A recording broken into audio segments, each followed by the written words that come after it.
nós damos sentido aí à nossa busca, aos nossos estudos, aos nossos trabalhos. Então, existe, sim, várias nuances aí de um porquê a gente deve aprender essas ferramentas. Tem muita gente hoje ainda que fala assim, olha, software não presta para nada, porque tem que fazer na mão, o engenheiro que é bom faz na mão, a conta... Tá. Do outro lado, né, fica como uma briga de torcida. Tem uma galera que fala, não, eu faço no software lá rapidinho, mas você sabe calcular na mão? Não, não sei, mas eu faço no software. Então, há alguns extremos hoje no mercado, né? E a nossa visão é de que, olha, o software não vai substituir o engenheiro. Nós precisamos saber manusear a ferramenta e antes até de entrar no software, muitas vezes passar por todo o método, construindo no Excel, avaliando, entendendo passo a passo, para que a gente consiga utilizar a ferramenta de forma correta, de forma coerente, ou seja, eu sei o que eu estou entrando de dados, eu sei que está saindo de dados, eu tenho uma percepção de que se algo deu errado, então toda essa noção do engenheiro em si, né, do profissional, precisa estar na ponta dos dentes, tá? Ao mesmo tempo que o software hoje tem possibilitado novos horizontes, que no passado a gente não conseguia. Agora, com as ferramentas e o avanço da tecnologia, a gente tem sim, né, crescido em áreas que a gente não conseguia antigamente. Então, olha só, por que a gente deve dominar essas ferramentas? Primeiro ponto, né, pessoal? Tecnologia entrou na engenharia, tá? Então, eu acho que você já percebeu também que ao longo dos anos teve um avanço significativo computacional, de tecnologia. Hoje a inteligência artificial já está aí, muita coisa acontecendo. E a nossa engenharia, boa e velha engenharia, também está dentro desse guarda-chuva, tá? Então, os softwares também chegaram na engenharia. A gente vê, né, justamente até no segundo ponto aqui, ó, imagine quem só projetava nanquim e prancheta, né? Hoje em dia não encontra mais espaço no mercado, tá? Infelizmente, porque é um trabalho até artístico, bonito, né? Mas hoje em dia não encontra. Então, chegou o AutoCAD, chegou o Civil 3D, dentro da metodologia BIM. Então, pessoal, o nosso conhecimento do passado, né, se a gente não atualizar, ele vai perdendo valor ao longo do tempo. Então, um projetista que só sabe projetar nanquim e prancheta, hoje não vai ter muita dificuldade se encontrar, né, alguma oportunidade no mercado, tá? Que eu acho que não vai encontrar, né? Então, esse avanço da tecnologia está aí, né? A gente não pode ficar para trás. E os softwares, né, é uma forma com a qual a tecnologia também entrou na engenharia. Não só as soluções, né, mas também as ferramentas, os softwares. Outro ponto, né, pessoal? Quem domina algumas ferramentas hoje em dia, que a gente vai mostrar para vocês, tem um alto valor agregado. Por quê? Porque são ferramentas que muitas vezes exigem um tempo de estudo, exigem uma dedicação, exigem um conhecimento, né? E nesse cenário, muitas vezes o engenheiro, né, ele acaba se destacando, sendo especialista numa ferramenta ou outra. Então, ele gera um valor agregado da sua hora, do seu trabalho, do seu serviço, da sua entrega, né, que se destaca, tá?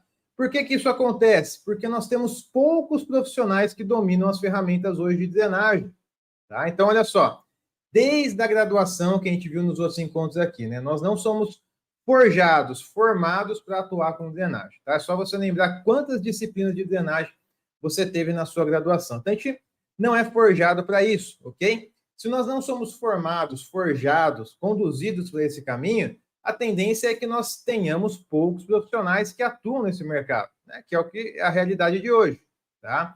Então, devido a essa escassez de profissionais, aqueles que dominam as ferramentas têm um alto valor agregado, que é a lei da oferta e da procura, né?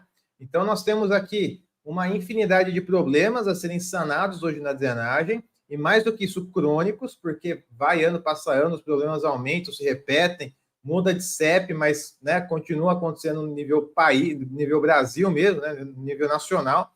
E do outro lado, nós não temos profissionais capacitados suficientes para atuar nessa área, muito menos que dominam aí as ferramentas, né, com excelência. Tá?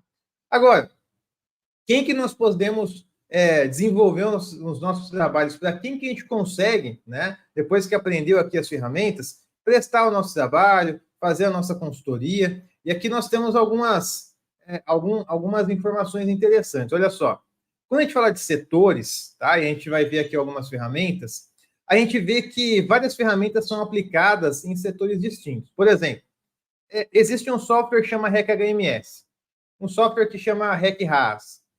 Essas ferramentas, elas podem ser utilizadas na drenagem rodoviária, na drenagem ferroviária, na drenagem urbana, na drenagem rural, na drenagem de UFV, na drenagem de mineração. Então, quando você aprende um software, né, você domina aquele software, o seu campo de atuação automaticamente se amplia para outras áreas que também utilizam aquela ferramenta.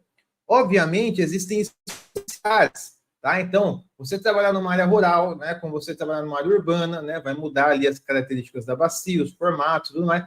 Mas a metodologia, né, ela se mantém assim em grande parte, né? Então já é meio caminho andado, tá? Então, setores de aplicação dessas ferramentas são diversos aqui no campo de drenagem, tá? Ao mesmo tempo, o tipo de clientes que a gente consegue desenvolver essas consultorias de softwares, né?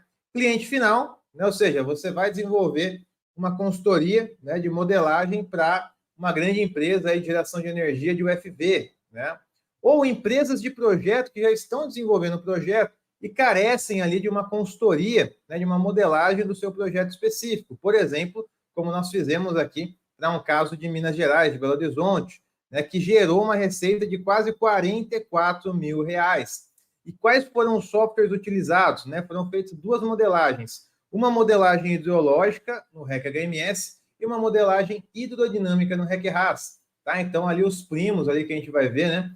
Dentro do guarda-chuva de ferramentas, que foram feitas as modelagens, né, para um faturamento aí de 44 mil reais. E empresas de execução também, né? Então, hoje em dia, muitas licitações, né? Sai o projeto, licita com o projeto básico, aí o executivo já está dentro ali do escopo da construtora, né? Então, ali entra também muita técnica, né? Porque a construtora é mais voltada para a execução, tá? Então, aqui alguns tipos de cliente, alguns setores, né? Possíveis de se atuar com essas ferramentas.